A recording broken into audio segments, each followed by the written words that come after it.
Hello students, welcome back to my channel once again. Students, today we are going to start the next topic, that is development of embryo in detail. तो आज हम शुरू करते हैं development कैसे होता है डाइकॉट एम्ब्रियो का डिटेल हम डिस्कस करने वाले हैं। तो सबसे पहले हम देखते हैं लोकेशन ऑफ जाइगोट। हमें पता था स्टूडेंट्स जाइगोट का लोकेशन क्या था। जाइगोट का हमेशा माइक्रोपाइल के एंड की तरफ है। ओके, सो एम्ब्रियो साइड के माइक्रोपाइल एंड की तरफ जाइगोट का सिचुएशन है और ये जाइगोट आगे रिपीटेड माइटोटिक डिवीजन करेगा और वो बनाएगा मैच्योर एम्ब्रियो। तो यहाँ पर हमने बताया जाइगोट जो बना है fusion of male and female gamete से, मेल एंड फीमेल गैमेट का फ्यूजन से बना है जाइगोट और ये रिपीटेड माइटोटिक सेल डिवीजन करेगा और बनाएगा मैच्योर एम्ब्रियो। और यहाँ पर सेल डिफरेंशिएशन भी होता है और आगे चलकर एम्ब्रियो बनाता है। अब यहाँ पर एक सवाल उठता है, क्या पहले एम्ब्रियो डेवलप हुआ है या फिर एंडोस्पर्म डेवलप हुआ है। स्टूडेंट्स हमें पता है और यह रीडर में दिया भी गया है कि सबसे पहले एंडोस्पर्म डेवलप होता है। सबसे पहले एंडोस्पर्म बनता है, बाद में एम्ब्रियो बनता है, क्योंकि एम्ब्रियो डेवलप होने के लिए जो न्यूट्रिशन चाहिए उसे देना पड़ता है एंडोस्पर्म से। इसीलिए यहाँ पर मैंने क्लियरली लिखा है कि most of the zygote start development only after some amount of endosperm is formed। मतलब पहले एंडोस्पर्म बनने के बाद ही एम्ब्रियो बनता है ताकि उसे न्यूट्रिशन प्रोवाइड कर सके। अब ये था किस तरह से मतलब एम्ब्रियो बनाता है जाइगोट से by repeated cell mitotic cell division से। अब हम देखने वाले हैं कौन कौन से वो डेवलपमेंटल स्टेजेस हैं जो एम्ब्रियो के अंदर है, डाइकॉट एम्ब्रियो के अंदर। मैं एक और चीज आपको मैं क्लियर करना चाहती हूँ कि early stages of dicot embryo या फिर मोनोकॉट एम्ब्रियो दोनों का लगभग सेम है। लेटर चलकर वो दोनों का अलग अलग डेवलपमेंट होता है। तो अर्ली स्टेजेस ऑलमोस्ट सेम है। तो ये है diagrammatic representation of dicot embryo development.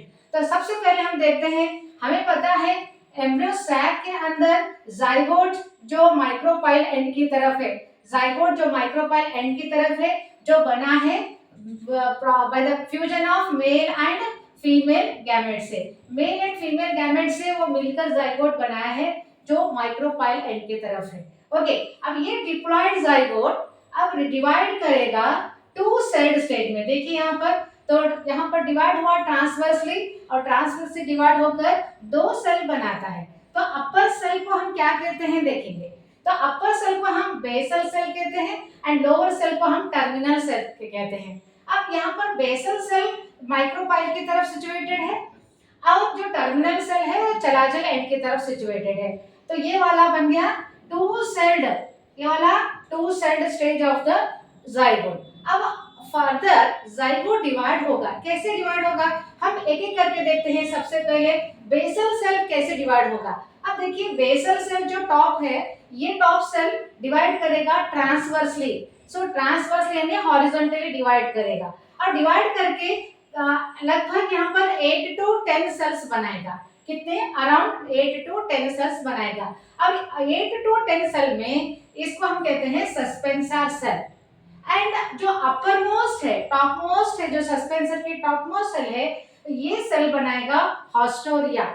मैं आपको आपकी जानकारी के लिए मैं बताना चाहती हूँ कि हास्टोरिया का फंक्शन क्या है।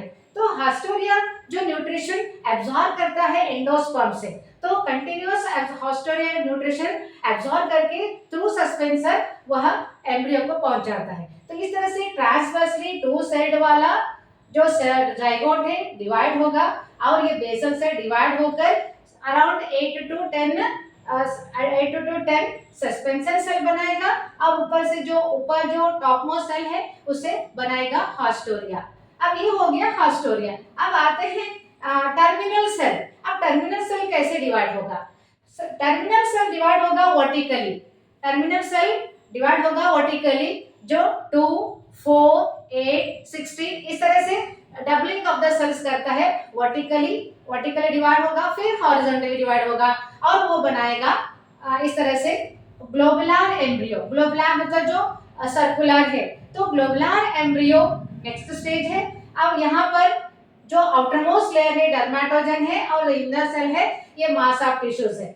फर्दर डेवलपमेंट में क्या होगा, अब ये अटेन करेगा नेक्स्ट डेवलपमेंटल स्टेज, जो पहुंचेगा अटेन करेगा heart shape stage, heart shape structure of the embryo. आप देख सकते हैं एम्ब्रियो के जो स्ट्रक्चर है ऑलमोस्ट हार्ट शेप है।